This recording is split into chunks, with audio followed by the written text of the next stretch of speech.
Idéalvoyance.fr, coaching de vie spirituelle par téléphone, chat et email présente. Sud Radio, à votre écoute, 16h-17h, Alexandre Delovan.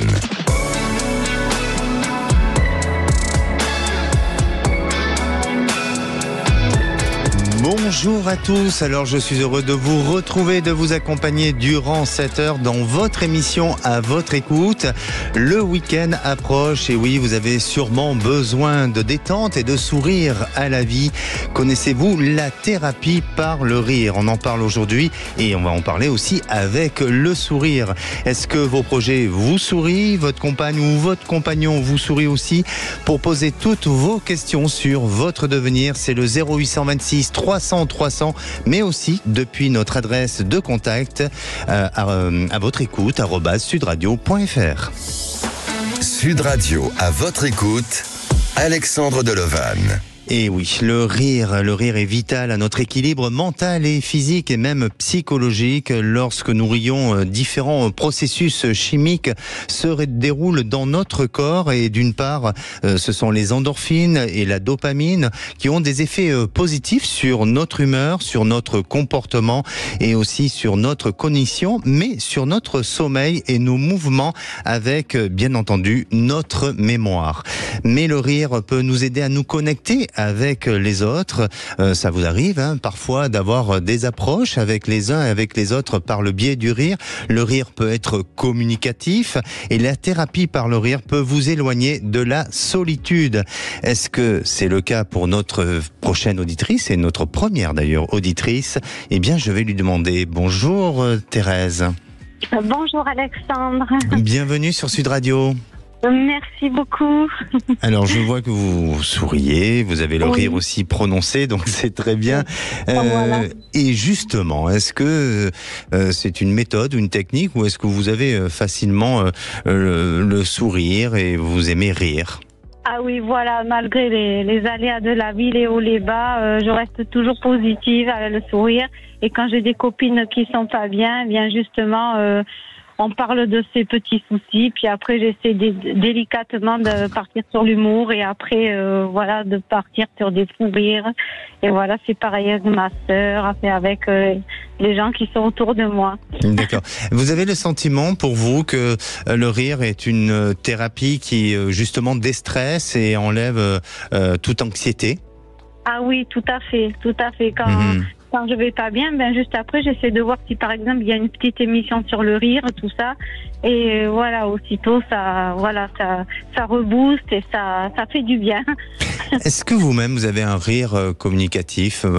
Parfois, il y a des personnes qui ont des rires qui sont assez exceptionnels et même les gens du théâtre invitent souvent des personnes justement pour chauffer une salle avec le rire. Est-ce que vous en faites partie?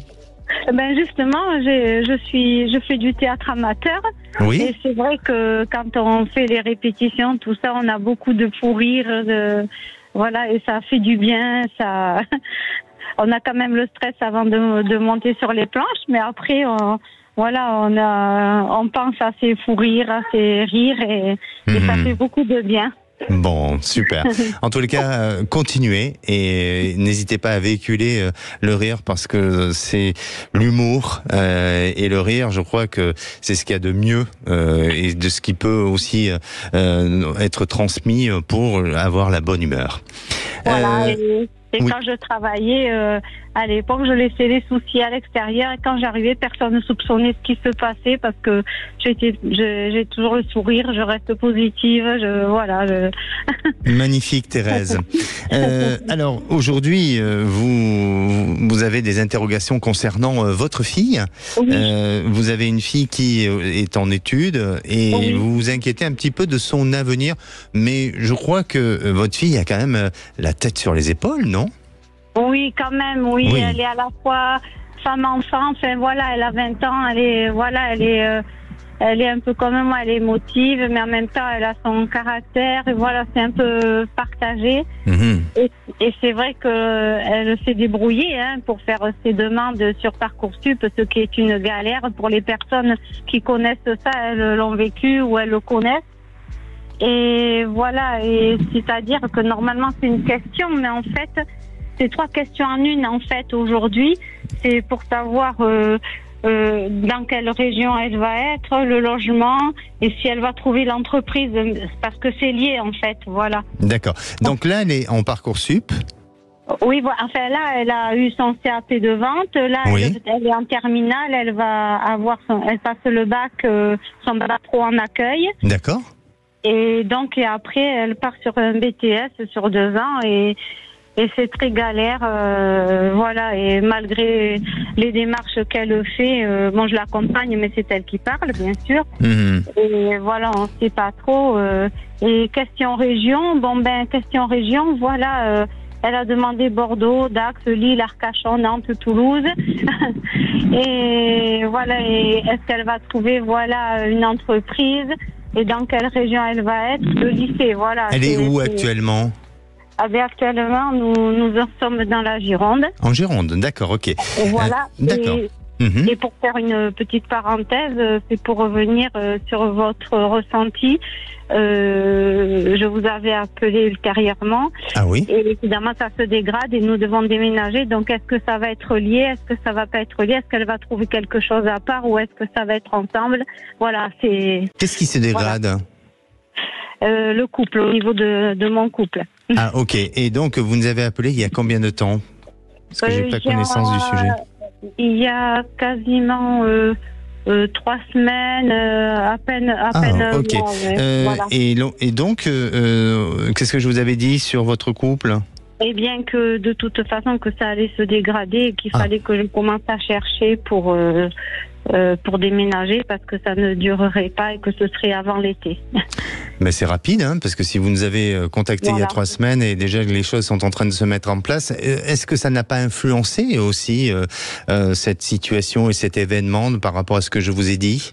Eh bien, déjà, de toute façon, ça se dégradait et puis il faut que ma fille trouve quelque chose. Et comme cette personne-là, en fait, m'a posé un ultimatum, elle m'a dit, tu choisis entre ta fille et moi. Donc, la réponse ne se pose pas. D'accord. Mais oui, je peux comprendre aussi. Après, bon, ça, le choix vous appartient évidemment, et je ne connais pas votre existence. Mais un enfant, ça reste un enfant, et je peux comprendre votre prise de décision. Et surtout que on ne compare pas l'amour entre 2 êtres et celui de l'enfant. Enfin, bon, ça c'est mon point de vue personnel. Sauf si, après, effectivement, l'enfant est vraiment nocif. Mais je ne crois pas que ce soit le cas de votre fille. Alors, pour moi, déjà, votre fille est persévérante parce que déjà elle redémarre avec je dirais elle démarre justement avec un niveau pas le plus bas, mais elle commence par un CAP, ensuite un bac pro, ensuite elle veut aller plus loin vers un BTS, donc c'est très courageux.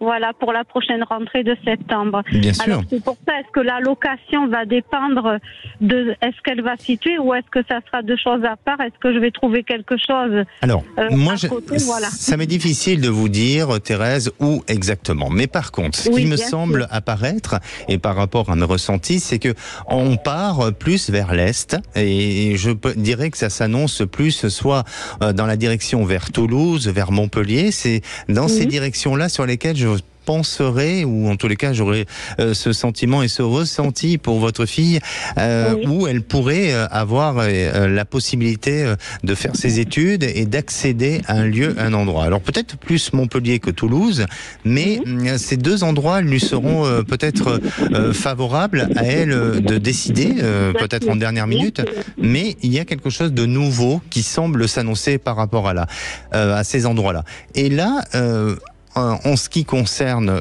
le choix de votre fille et par rapport à vous aussi, eh bien, vous serez amené effectivement à partir, vous serez amené à vous rapprocher d'elle pour pouvoir aussi l'aider, pour pouvoir aussi l'accompagner, parce que vous êtes assez fusionnel entre vous deux, et c'est ce qui peut déranger aussi votre compagnon.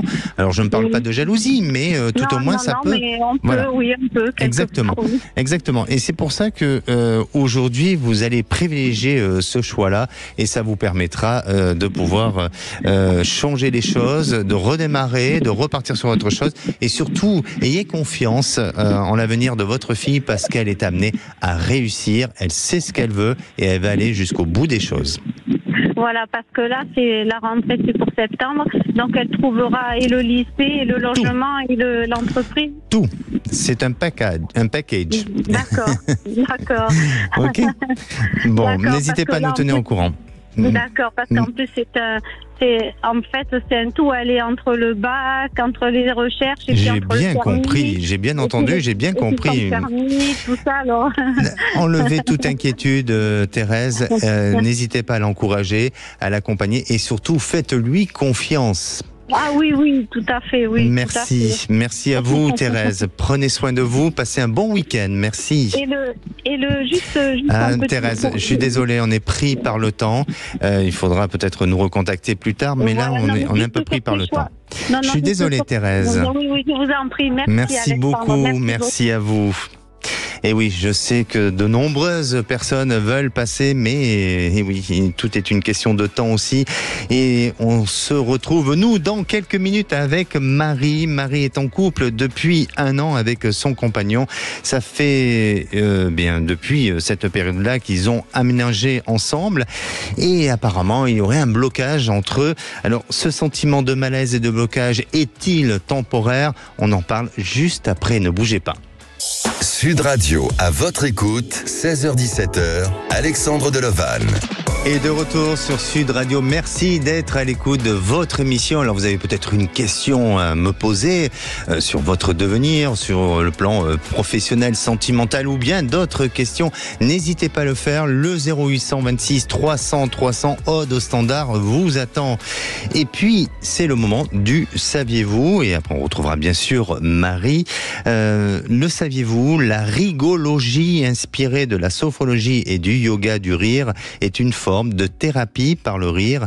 Les exercices de rire volontaires sont réalisés en groupe et accompagnés de techniques de respiration de yoga, puisqu'il existe le yoga du rire, et elle diminue la douleur, le stress, l'anxiété et améliore la qualité du sommeil. Et d'ailleurs, pour souvent les personnes qui partent en retraite, on leur propose ce genre de choses, de thérapie par le yoga du rire, pour justement évacuer tous les doutes ou tout le stress et toute l'anxiété qu'ils pourraient avoir durant leur retraite. La thérapie de rire est une technique de bien-être pour tout le monde, et si vous avez déjà eu affaire à ce genre de technique ou de méthode, ou si tout simplement pour vous le rire est une facilité, n'hésitez pas à venir témoigner sur notre groupe À votre écoute sur Facebook. Et j'accueille à présent Marie comme le prénom de notre chère et tendre réalisatrice. Bonjour Marie. Bonjour Alexandre. Bienvenue sur Sud Radio. Merci de m'accueillir. Bon, déjà je sais que vous avez le sourire. Oui, ça va. Voilà, et maintenant je vous fais rire, donc c'est super. Alors pour vous, est-ce que justement le rire est important dans votre quotidien ? Oh ça oui, c'est important. Justement, je ris plus trop beaucoup en ce moment, alors bon... parce que c'est l'univers dans lequel vous êtes qui ne vous donne plus cette possibilité au rire ? Un peu, oui, un peu. D'accord. Alors, justement, on va y venir tout de suite sur votre sujet. Ça concerne votre vie sentimentale. Oui. Vous êtes en couple depuis quelque temps et notamment vous avez aménagé avec votre compagnon depuis 1 an. Oui. Et apparemment, son comportement et son attitude a changé ou s'est modifié. En fait, donc je suis rentrée un peu dans son quotidien, puisque c'est moi qui suis venue chez lui. Sa maison était déjà là, et c'est moi qui ai déménagé. J'ai dû donc trouver un autre emploi, et donc j'ai laissé un peu de côté ce que j'avais un peu construit auparavant. Oui. Donc des collègues, des copines, etc. Donc je suis arrivée dans son quotidien à lui, avec ses habitudes à lui. Et avec son entourage à lui. Et je suis, j'ai l'impression que je dois m'adapter à tout ça sans trop de choix finalement. Oui. Et ce qui est un peu difficile pour moi, j'aimerais construire quelque chose à moi, à l'extérieur. Et j'aimerais surtout pouvoir avoir le choix d'aimer ou non ses amis, parce que je suis pas obligée de les aimer, quoi, en fait. Oui. Parce qu'en fait, c'est lui qui bon, il les connaît depuis longtemps, je peux comprendre. Je ne sais pas s'il a envie de renouveler son entourage, pas changer, mais renouveler, c'est-à-dire avoir un autre entourage, d'autres amis à l'extérieur, différents de ce qu'il a déjà. Mais qu'est-ce qui vous dérange avec ses amis ? Ils sont un peu intrusifs et ils sont un peu... Ils s'imposent trop dans votre vie ? Et ils s'imposent trop, ils donnent trop leur avis et je trouve que lui en tient beaucoup rigueur. Mmh. Il est resté longtemps seul auparavant, avant de vous rencontrer ? 1 an. Un an. Et pour quelle raison, si c'est pas une question trop indiscrète, pour quelle raison il s'est séparé de son ancienne compagne ? Son ancienne compagne avait un caractère beaucoup plus explosif que le mien. Oui. Et ça a vite clashé avec notamment ses amis et oui. Une en particulier. Ouais. Moi, c'est ses entourages qui l'a fait partir, j'en suis sûre et certaine. Exactement. En fait, je vous pose cette question parce que j'ai vraiment le sentiment que, alors c'est inconscient, hein, mais il vous fait payer ce qu'il a subi auparavant avec son ancienne compagne. C'est-à-dire que lui-même, hein, après, chacun a son caractère, sa personnalité, et puis je jugerai pas qui est cet homme ou son ancienne compagne, mais je pense que, si vous voulez, il y a eu tellement de clash auparavant entre ses amis et son ancienne compagne, que votre compagnon aujourd'hui, il est resté, je dirais, un peu pas traumatisé, mais il est resté sur quelque chose qui lui a été difficile et qui lui a été amer. Et aujourd'hui, il réinstalle un schéma de vie un peu similaire à ce que il a vécu auparavant, et en pensant que ça y est, c'est une nouvelle personne, donc vous, hein, et les choses vont passer et ça va, avec vous, ça sera pas la même chose. Eh bien si. Il répète le même schéma. Ouais, on dirait qu'il veut même poser, même si ça a clashé, on dirait qu'il veut même poser, quand même son entourage et quand même les choses, et sans se soucier de est-ce que ça va se renouveler, est-ce que ça va me faire du mal, est-ce que ça va recommencer en fait. Bien sûr. Alors, bien évidemment, hein, il a un besoin peut-être d'éclaircir la situation, il a besoin peut-être de prendre du recul pour se rendre compte du danger dans lequel il mène son couple et pour éviter justement le clash. Mais cet homme, en fait, a peur de la solitude. Et en agissant de cette manière-là, il souffre de la notion de la solitude. Donc peut-être que dans son parcours familial, il a vécu, je veux pas dire forcément de l'abandon, mais peut-être qu'il a eu ce sentiment-là, où il y a eu quelque chose qui lui a été difficile, ou tout simplement auparavant il n'a pas su assumer des responsabilités sur lesquelles on lui a reproché, et effectivement lui il s'est senti victime de quelque chose de pas juste, et pour moi eh bien c'est un homme qui a fui la solitude, qui a peur de la solitude, mais en faisant ça il se l'attire.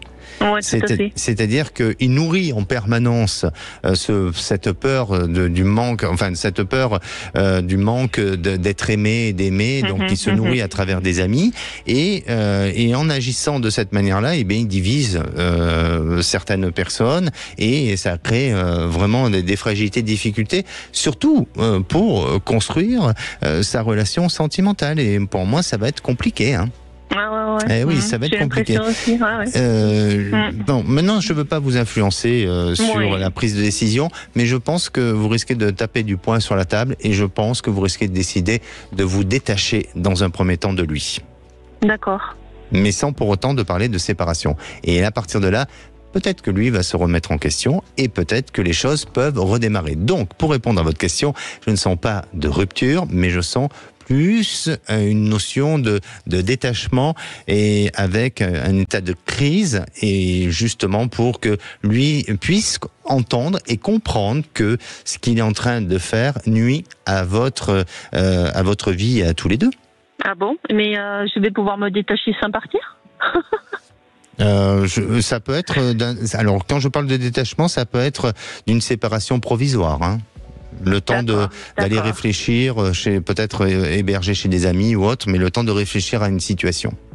Oui, d'accord, je vois. Peut-être lui dire, écoute, là, pendant un certain temps, toi, tu vas faire ça, moi, je vais partir de mon côté. On va réfléchir. Exactement. Et là, on dirait qu'il va, voilà, exactement, il va réagir un petit peu. Mais il faut persévérer. Ouais. D'accord. Il faut vous imposer aussi. Et oui, je sais bien, mais j'ai l'impression que je dois m'imposer par des cris, par des... Ah, on vous a perdu. Ah. Bon, mais c'est les aléas du direct, hein. Marie, bon, écoutez, en tous les cas, Marie, ne perdez pas espoir. Imposez-vous et affirmez-vous, c'est ce qu'il y a de plus important. Allez, à présent, vous avez peut-être un doute, une question, une confidence. Un seul numéro, c'est le 0826 300 300. On se retrouve dans quelques minutes avec notre prochaine auditrice Juliette. Alors, Juliette est divorcée depuis 2018. Elle a eu un mariage assez houleux. Elle a eu aussi une belle famille qui ne l'a jamais acceptée et rejetée. Elle a été rejetée par ses 3 enfants. Alors, quel comportement doit-elle adopter? Retrouvera-t-elle le dialogue avec ses enfants? Ne bougez pas, on en parle juste après. Sud Radio, à votre écoute, 16h-17h, Alexandre Delevanne.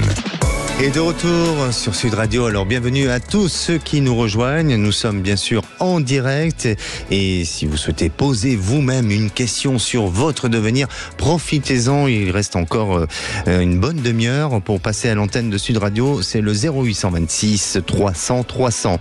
Et avant d'accueillir Juliette, je vais vous donner quelques conseils sur les bienfaits du rire, parce que je recommande à tout le monde de rire. Et justement, plus on rit et plus ça donne la possibilité de diminuer le stress, avec des effets positifs même sur la dépression pour ceux qui sont malheureusement fragilisés par ça. Ça améliore aussi le système des défenses immunitaires.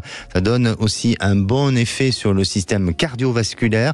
Un exercice d'entraînement et de détente permet aux muscles en particulier et aux abdominaux d'avoir une meilleure respiration. Et d'ailleurs, souvent on dit, quand on rigole trop, on a mal au ventre et ça nous fait travailler nos abdos. La respiration est favorable, vraiment, pour le rire. Et aussi, le rire permet et augmente le seuil de tolérance de la douleur. Et à présent, je vais accueillir Juliette. Bonjour Juliette. Bonjour Alexandre. Bienvenue sur Sud Radio. Merci. Juliette, est-ce que vous aimez rire? Est-ce que vous avez déjà eu affaire à ce genre de thérapie par le rire?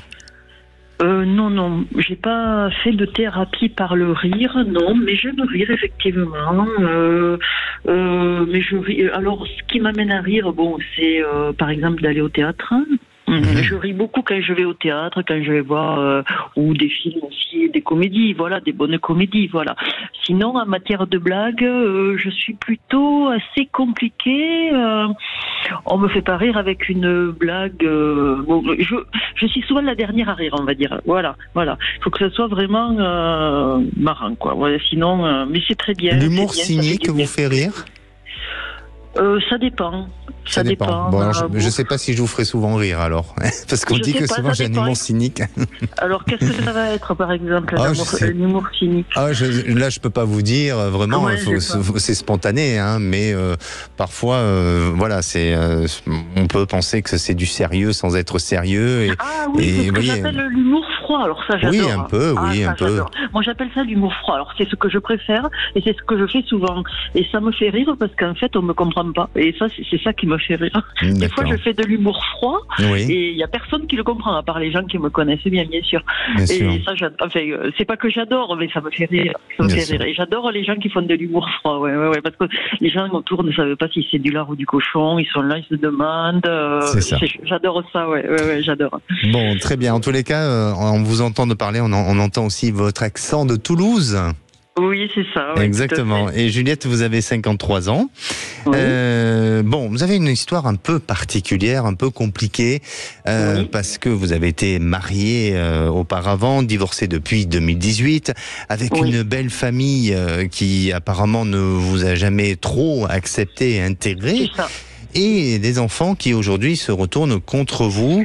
Les enfants, c'est pas qu'ils se retournent contre moi, c'est que Il n'y a plus de dialogue, c'est-à-dire je me suis séparée de leur père il y a maintenant 6 ans, et petit à petit le dialogue est parti. Je ne sais pas si c'est parce que le père, la belle famille, en fait, tout le monde a toujours dit du mal de moi, hein. J'ai toujours été rejetée dans la belle famille. Leur père, après la séparation, il a trouvé le moyen de... En fait, ah oui, j'ai oublié, c'est un pervers narcissique, donc il m'a isolée de ma famille, il m'a isolée de certains amis. Alors, pardonnez-moi Juliette, parce que on emploie souvent ce mot, hein, PN, le pervers narcissique. Est-ce que ça a été diagnostiqué par un médecin ou c'est vous qui l'avez diagnostiqué? Oui. Non. J'ai vu des psys. D'accord. Et chaque fois que je raconte l'histoire, on me dit c'est un pervers narcissique. Voilà. Et du coup, il a fait le vide et après la séparation, 2 ans après, il a réussi à mettre plusieurs personnes de ma famille et quelques amis contre moi. Voilà. Et maintenant, ma peur, c'est comme il y a plus, c'est difficile d'avoir un dialogue avec mes enfants. C'est devenu difficile parce que c'était très bien, c'était formidable à l'origine, au départ et avec les années. Je me demande si c'est pas leur père qui leur fait un lavage de cerveau, une influence indirect, indirect, lui ou la belle-mère, parce que la belle-mère me déteste au plus haut point depuis toujours, hein, elle m'a jamais aimée parce qu'il y a trop de différences entre nous et ça, elle accepte pas les différences. Donc il y a beaucoup d'histoires avec les belles-mères, hein, souvent. C'est triste parce qu'en fait, moi j'étais pas contre elle, son fils restera toujours son fils et puis mais eux sont du Nord, moi je suis du Sud, ils sont petits, je suis grande et il y a toutes les différences, mais il peut pas y avoir plus de différences entre nous, quoi. Mais vous savez, souvent, je pense pas que ça soit lié à toutes ces différences-là, parce que je pense que, enfin, moi ça c'est mon point de vue, je crois que on peut avoir tous des différences, mais on est tous pareils. Et ça, je pense que parfois, autour d'une table, on peut avoir tous des différences, mais avoir un même sens ou une même opinion de la vie. La seule chose, ce qui souvent contrarie dans des familles, c'est qu'il y a un mauvais départ. Et il y a un mauvais départ, pourquoi? Parce que peut-être que votre ex-mari n'a pas su vous imposer, n'a pas su dès le départ mettre les formes et les points pour que les choses s'installent correctement avec respect. Et le problème est là souvent. Il est souvent lié à ça. Il m'a pas imposé, c'est-à-dire que la mère me mettait des tacles dans la figure et il disait rien, quoi. Exactement. Il laissait faire. Hein. Exactement. Et aujourd'hui, la difficulté dans laquelle vous vous retrouvez, puisque vous nous dites qu'avec vos enfants, il y a des problèmes de communication, on est, c'est-à-dire dans la même situation qu'avec votre belle famille. Donc, ben oui, puisque vos enfants ne sont pas dans un même dialogue que vous, ne sont pas dans une même entente que vous, ce qui est pas normal. Vous êtes la maman. Ouais, c'est ça. Vous êtes la maman. Donc, effectivement, peut-être que votre ex-mari a une forte influence sur les enfants, mais dites-moi, vos enfants, ils sont quand même en âge peut-être de majorité, non, bientôt? J'en ai une qui est majeure et 2 autres qui ne le sont pas. Ils ont quel âge? 18, 15 et 12 ans. Alors, bon, c'est encore jeune. Pour avoir peut-être un a priori ou un jugement sur eux, il faut laisser le temps faire, il faut partager des moments avec eux, même si parfois bien c'est difficile de partager parce que souvent l'adolescent il a pas forcément envie de tout partager, mais je crois qu'il faut pas essayer de trop les responsabiliser sur des histoires familiales, c'est-à-dire que son père c'est son père, vous êtes la maman. Voilà, de bien départager tout ça pour pas qu'il y ait des histoires de famille qui se controversent et qui créent une grosse difficulté entre vous. Et puis laisser faire un peu le temps, essayer de justement de profiter de ces moments ensemble, des peu de moments que vous avez ensemble, de profiter pour partager certaines choses, même si des petites choses infimes, mais qui vont permettre de créer un peu de joie. Et justement, on parle aujourd'hui de rire, de sourire et d'apporter ça pour que au fur et à mesure et au fil du temps, eh bien, vos enfants aient un regard différent sur leur cellule familiale et ensuite qu'ils ne soient pas trop influencés sur des idées qui vous seraient justement difficiles et à accepter et à vivre au quotidien. Pour moi, de ce que je ressens, Juliette, c'est que vos enfants, même si aujourd'hui c'est compliqué, je ne les sens pas vraiment couper le totalement le dialogue avec vous et couper la relation avec vous. Il faut juste encore un peu de temps et n'ayez pas peur d'être face à eux avec certaines réactions, mais vous verrez que ça va s'arranger avec le temps. D'accord. Vous situez ça dans à quelle échéance à peu près ça va aller mieux? Pour moi, comme vous avez des enfants qui ont des âges très différents, donc ça va par vague. Donc oui. Il faut laisser un peu de temps, mais sous les 5-6 ans, tout ça après, au-delà des 5-6 ans, je sens que les choses s'améliorent très très bien. Ouais, donc laisser passer l'adolescence, quoi. C'est l'adolescence aussi qui fait le mal, et après ils verront clair dans le jeu de la belle famille et du père peut-être. Bien sûr. Et en attendant, essayez de partager des moments importants et précieux surtout. Parce qu'il n'y a rien de plus beau que de partager un repas et de se dire qu'on s'aime. Exactement, mais j'ai mon moyen qui n'accepte pas qu'on lui dise qu'on l'aime, c'est-à-dire que celui qui est au milieu, quand son frère ou sa sœur lui disent qu'il l'aime, et bien lui il le croit pas et il tape. Vous voyez, et il le prend mal, c'est bizarre. Hein. Oui, il a peur justement lui de ne pas être aimé, donc ça renvoie chez lui une image. Il a peur de l'abandon de plein de choses, mais là on serait plus sur une analyse psychologique. Mais ne vous inquiétez pas, d'accord ? Bon, mais c'est très bien. Merci beaucoup. Juliette, prenez soin de vous et continuez à sourire. Beaucoup. Merci. Allez, bon week-end, merci. Merci. Sud Radio, à votre écoute, Alexandre Delevanne. Et la parole est à Marianne. Bonjour Marianne. Bonjour. Vous êtes bien là, Marianne? Oui, bonjour. Oui, je suis là. Vous m'entendez? Oui, très très bien, Marianne. Vous allez bien? Oui, bon, c'est un petit oui, c'est un petit oui. Vous avez 44 ans, vous êtes du Val-de-Marne. Oui, et vous êtes aujourd'hui en recherche d'emploi. Je suis un peu, oui, on va dire ça, oui. En fait, j'étais professeur et je suis en demande de reclassement, mais je me demande si j'ai fait une bonne chose. D'accord. Vous êtes face à un choix, c'est ça? D'accord. Un choix de reclassement professionnel ou d'une formation? Exactement. D'accord. Voilà. Ok. Dans quoi? La formation dans quoi? Dans l'administration culturelle. Ok. Et le reclassement professionnel? Dans l'administration, mais c'est pas forcément... J'ai peur que ça ne me convienne pas, quoi. Voilà. Ok. Ok, il n'y a pas de souci. Mais auparavant, c'est dans cette administration-là que vous travaillez auparavant. Il y a un reclassement. Oui. Même s'il y a un reclassement, mais c'était pas du tout sur les mêmes fonctions. C'est pas les mêmes fonctions, d'accord. Mais ça reste toujours la même entité. Voilà. Bon. Et aujourd'hui, vous en êtes où? Et est-ce que vous avez une décision à prendre? Comment ça se passe pour vous? C'est-à-dire que je me pose la question de me former pour faire une reconversion. Mais je ne suis pas sûre d'avoir, on va dire, la santé, la capacité à tout mener de front et être sûre de la réussite. En fait, j'ai un petit peu peur d'échouer dans ce projet. Je ne sais pas si ça va me mener quelque part. Ou est-ce que j'accepte simplement ce que me propose mon employeur un poste, est-ce que ça va évoluer positivement, ou est-ce que c'est plutôt une mauvaise solution, parce que j'ai un peu des doutes en fait. Oui, je comprends. Et la reconversion professionnelle, est-ce que c'est lié à cette formation ou c'est autre chose encore? Ce serait mieux, oui.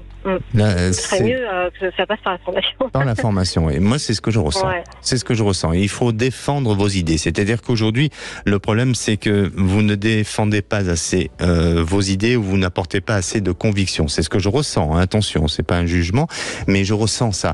Il faut porter plus votre envie de changer, votre envie d'accéder à cette formation-là et dans tout ce qui touche au système culturel, c'est ça, hein? Oui, j'aimerais bien travailler. Oui, voilà. vous pouvez accéder. Ça sera plus dur qu'à la limite le reclassement, parce que le reclassement, j'ai l'impression qu'il est déjà peut-être acté. À la limite, si vous ne réagissez pas, eh bien, on va par facilité vous mettre sur un reclassement. Mais pour moi, il faut vraiment montrer un peu comme si vous étiez en train de, je dirais, de défendre une position, aussi de débattre sur votre CV, mais il faut montrer beaucoup plus de conviction, de confiance en vous, et vous verrez que vous allez y arriver à atteindre ce secteur de la formation et au niveau culturel. Parce que l'année dernière, en fait, ça m'a été refusé. Oui, mais c'est pour ça. Oui, mais parce que vous donnez pas, pardonnez-moi. Et on m'a dit là que c'était carrément incompatible avec ma situation, donc voilà. Si il y a la possibilité de faire cette demande en formation, de cette demande de formation, c'est qu'il y a peut-être encore un peu d'espoir, non? Ah bah là, pour cette année, je peux plus faire la demande, mais si je choisis de m'y inscrire quand même, je ferai ça, pas par seul, quoi. D'accord. Voilà. En tous les cas, pour moi, je sens qu'il faut persévérer et opter peut-être pour cette solution-là. Mais comme je vous dis, défendez votre opinion et votre position. D'accord ? Et d'accord, parce qu'en fait, j'avais été prise dans une université. Oui. Assez prestigieuse, Dauphine. Pour un master professionnel, et du coup comme j'avais une vie un peu compliquée, je n'y suis pas allée en septembre, mais du coup voilà, je suis en fait en train de me demander est-ce que j'y vais ou j'y vais pas, quoi. Voilà, donc là c'est pour le reclassement, c'est ça? Ou c'est autre chose? Non, c'est encore autre chose. Voilà. C'est la formation dont je parlais. Moi, alors, je veux pas me laisser influencer par tout ce que vous me dites, mais pour moi, c'est plus l'histoire de la formation qui me parle. Maintenant, par rapport à des questions de priorité, aussi de besoins, répondez à ce qui va plus vous correspondre, et surtout en fonction de vos besoins, que ce soit des besoins matériels, des besoins pratiques et de commodité, et aussi intellectuels et physiques. Et tout, si c'est Dauphine, il faut aller à Dauphine. Mais moi, je sens que c'est la formation. N'hésitez pas à nous tenir au courant, Marianne. Merci. Oui, d'accord. Merci à vous. Merci bien. Prenez soin de vous. Merci. Merci. Et c'est peut-être maintenant votre tour pour passer à l'antenne de Sud Radio. Essayez en appelant le 0826 300 300. J'en suis sûr que vous allez arriver à nous avoir. Et nous, on se retrouve dans quelques minutes avec Cathy pour un retour de prédiction. Elle nous avait appelé en janvier dernier car elle souhaitait faire justement une formation dans les métiers du secrétariat et de l'accueil. Et elle se demandait à ce moment-là si elle était prête physiquement ou mentalement. Que puis-je lui avoir dit et quelle décision a-t-elle prise aujourd'hui? On revient juste le temps d'une pause. Et avec Cathy. Sud Radio, à votre écoute, 16h-17h, Alexandre Delevanne. Et de retour sur Sud Radio, merci de votre fidélité. Alors si vous souhaitez passer à l'antenne, pour passer aussi dans l'émission à votre écoute, un seul numéro, le 0826 300 300. Et à présent, j'accueille ma dernière auditrice pour cette émission, c'est Cathy. Bonjour Cathy. Oui, bonjour. Bonjour. Bienvenue sur Sud Radio. Alors, merci de votre fidélité, Cathy, parce que vous nous avez appelé il y a quelque temps concernant votre situation professionnelle, et notamment vous étiez dans un doute pour entreprendre une formation. C'est bien ça ? Alors c'est ça, oui, je vous avais donc contacté pour vous demander ce que vous pensiez par rapport à cette formation. Vous m'aviez dit que pour vous ça serait positif, et actuellement c'est vrai que je suis en pleine dans cette formation. Bon, donc, voilà. Très bien, donc vous avez activé les choses et vous avez pris la décision de la faire, parce que vous nous avez appelé à quelle période ? Alors je vous avais appelé, c'était en janvier. En janvier, donc là il n'y avait pas eu de prise de décision à ce moment-là ? Pas du tout, pas du encore. Tout. Et donc c'est une formation en tant que secrétariat, dans le secrétariat et l'accueil, c'est ça ? Le secrétariat informatique accueil, oui, c'est ça. Exactement. Je rappelle, vous avez 56 ans, donc je ne veux pas dire que vous n'avez pas la capacité, mais c'est vrai que quand on vieillit, il faut s'y remettre dans le bain de la formation, donc c'est pas évident. C'est carrément ça. Et voilà. Et je vous ai dit que vous allez réussir, mais est-ce que ça va être facile ou pas ? Alors, c'est justement pour ça que je vous appelle, parce que je trouve ça très, très, très compliqué. Il y a une très, très mauvaise organisation au niveau de la formation. Oui. C'est très dur. Donc, je me demande si je vais arriver jusqu'au bout, si pour moi, ça va être positif, si je vais arriver à avoir cette formation. Voilà. La fin de la formation, c'est pour quelle date ? Octobre. C'est pour octobre. D'accord. Et vous sentez, vous, avoir vraiment de grandes difficultés ? Ah, carrément, oui. Oui. Carrément. Et est-ce qu'il y a moyen de vous faire aider ? Oui, je me fais aider, oui. Oui, je me fais parce que pour moi, il y a une aide. Il y a une aide qui est là. Il y a même deux aides. C'est-à-dire qu'il y a un homme qui peut apporter un véritable accompagnement. Et puis, vous avez aussi une femme qui est en exercice ou qui est déjà dans le domaine professionnel et qui aussi apporte des éléments supplémentaires et des conseils. Sincèrement, Cathy, je crois que la dernière fois que vous nous avez appelé, c'était pour être encouragé. Vous l'avez fait et vous avez réussi à le faire. Alors aujourd'hui, vous nous appelez aussi, c'est pour être à nouveau encouragé. Et qu'est-ce que je vais vous dire ? Je vais vous dire d'arrêter ? Mais sûrement pas. Sûrement pas. Et je ne vais pas vous le dire pour faire de la complaisance. Je vais vous le dire tout simplement de ne pas arrêter parce que je sais que vous avez cette capacité d'y arriver jusqu'au bout. Après, après vous mettez trop la pression. C'est-à-dire que je pense que vous avez un côté un peu perfectionniste.